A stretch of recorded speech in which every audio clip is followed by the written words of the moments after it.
월요일입니다. 새벽에 만난 하나님 오신 여러분들을 예수님의 이름으로 축복합니다. 같이 기도하고 시작하겠습니다. 하나님, 좋은 날입니다. 한 주를 시작합니다. 이 한 주가 우리 인생 가운데 가장 빛이 나는 한 주가 되기를 소원합니다. 이 빛은 예수님을 통하여 우리에게 향한 그 빛이 되기를 원합니다.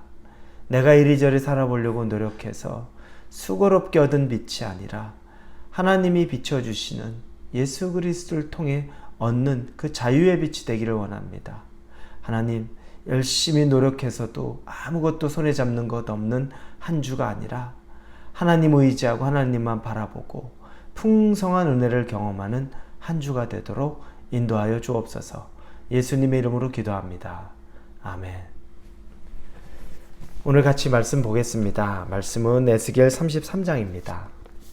에스겔 33장 23절부터 29절까지의 말씀입니다. 에스겔 33장 23절에서 29절의 말씀입니다.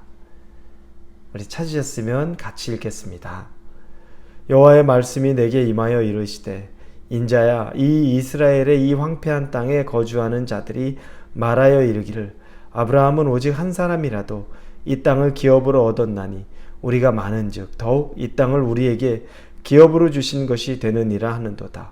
그러므로 너는 그들에게 이르기를, 주 여호와께서 이같이 말씀하시되, 너희가 고기를 핏째 먹으며 너희 우상들에게 눈을 들며 피를 흘리니 그 땅이 너희의 기업이 될까 보냐. 너희가 칼을 믿어 가증한 일을 행하며 각기 이웃의 아내를 더럽히니 그 땅이 너희의 기업이 될까 보냐 하고, 너는 그들에게 이르기를, 주 여호와께서 이같이 말씀하시되, 내가 나의 삶을 두고 맹세하노니 황무지에 있는 자는 칼에 엎드려뜨리고 들에 있는 자는 들짐승에게 넘겨 먹히게 하고 산성과 굴에 있는 자는 전염병에 죽게 하리라. 내가 그 땅이 황무지와 공포의 대상이 되게 하고 그 권능의 교만을 그치게 하리니 이스라엘의 산들이 황폐하여 지나갈 사람이 없으리라.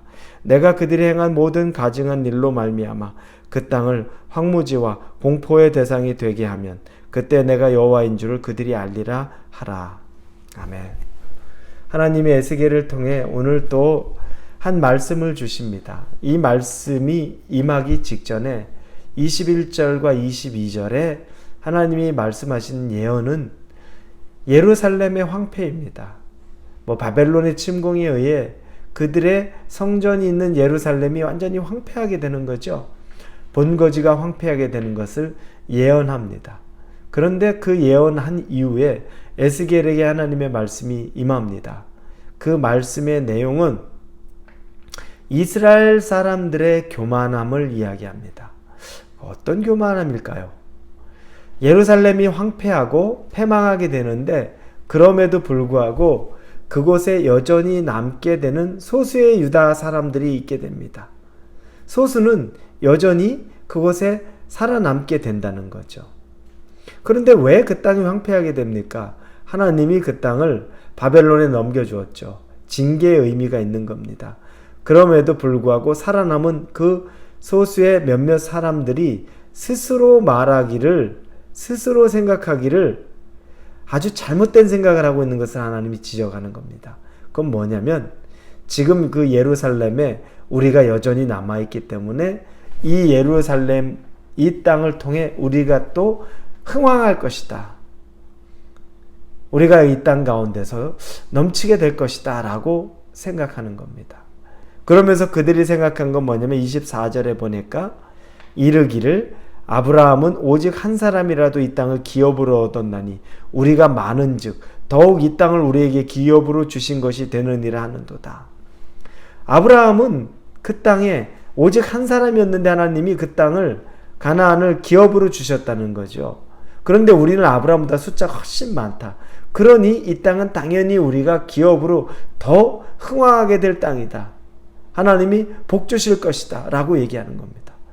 대단히 착각하고 있죠. 아브라함과 자신들을 비교합니다. 아브라함은 어떻습니까? 믿음으로 하나님의 말씀을 듣고 자기가 어디로 가야 할 바들을 모르면서도 발걸음을 띄었습니다. 그렇게 해서 믿음으로 하나님이 주신 곳을 얻었던 것, 그게 가나안입니다. 그런데 그들은 아브라함의 후손으로서 자기의 믿음의 조상들이 믿음으로 받았던 그 땅에 살면서 정작 그 땅을 다 잃어버렸죠. 지금 다 패망하고 그 땅 버려지게 됐습니다. 그런데 거기에 남은 자신이 소수라고. 그럼에도 불구하고 아브라함보다 숫자가 많으니까 당연히 자기들의 땅이고 더 이 땅은 커질 것이라는 착각 속에 있는 겁니다. 심각한, 정말 자기 자신을 바라보지 못하는 거죠. 여러분, 우리에게 있어서도 참 이런 모습이 필요합니다. 이 유다 사람들의 모습이 아니라 우리의 현실의 자각의 모습입니다. 여러분, 착각하고 오해하지 마십시오. 현실의 자각이라는 거, 내 앞에 어려운 일이 있으니까 이 어려운 일에 굴복하라, 이 현실 앞에 무너지라 라고 말하는 것이 아닙니다. 하나님이 당신이 허락하신 현실, 우리의 죄로 인해, 실수로 인해 우리가 받아야 될 것이라면 그것을 하나님의 방법으로 경험해야 되는 겁니다. 그러나 그것이 나의 실수나 나의 죄가로 인한 것이 아니라면, 내게 믿음을 더 강력하기 위한 하나님의 선물과 같은 고난이라면 얘기가 다릅니다. 그런데 내가 지금 받고 있는 것이 징계나 또 때로 나 자신의 실수나 죄악으로 인한 것이라면 겸허하게 회개하고 나를 뜻을 돌이키는 것이 우선입니다. 그 이후에 하나님의 회복도 있는 것이고 그 이후에 하나님의 긍휼도 있는 것입니다. 그러나 아무런 액션도 없고, 아브라함은 혼자였는데도 이 땅 주셨는데 우리는 수가 더 많으니 이 땅은 당연히 우리 땅이고 무너지지 않을 거라고 하는 착각은 우리의 영적 경각심이 완전히 무너졌다는 것입니다. 지금 내 처지는 하나님 앞에 굴복하고 엎드리고 눈물을 흘리고 회개해야 되는 겁니다. 그래서 오늘 본문 그 뒷부분에 하나님이 자세하게 그들의 잘못을 지적합니다. 너희들은 율법에서 말한 것들을 어겼다. 고기를 먹는데 피는 생명이니 하나님이 그 피는 먹지 말라고 했는데 그 고기의 맛을 더하기 위해서 핏째 그 고기를 먹었다는 거죠. 그리고 자기가 가진 칼을 의지해서 무너지지 않을 것처럼 하나님이 아닌 칼을 의지하고, 그리고 남의 아내를 취하기까지 하고, 간음하는 일도 버젓이 일어나고, 이 일들을 하나님이 나열합니다. 그런데 너희들이 아브라함을 이야기하면서 아브라함 한 사람도 이 땅을 이런 유업으로 받았는데 우리는 수가 많으니 우리는 더 잘 될 것이다. 착각하지 말아라. 내가 너희들 다 무너뜨릴 것이다 라고 말하는 겁니다. 우리가 생각해야 되는 것은 애통하는 마음입니다.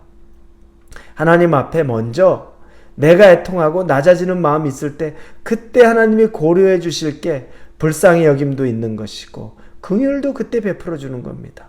하나님은 우리에게 먼저 회개하고 내 자신의 지금에 있는 모습에서 돌이키라고 하는데 그 부분은 다 생각지 않고 이 땅이 내가 지금 있는 것이 내가 누려야 할 것만 생각하는 것, 아버지, 이건 너무너무 잘못된 겁니다. 여러분, 오늘 하루 여러분이 사시면서 하나님 말씀 앞에 다시 엎드려지실 때 여러분 안에 하나님이 원하시는 것이 무엇인지 분별할 수 있기를 바랍니다. 안심하지 마십시오.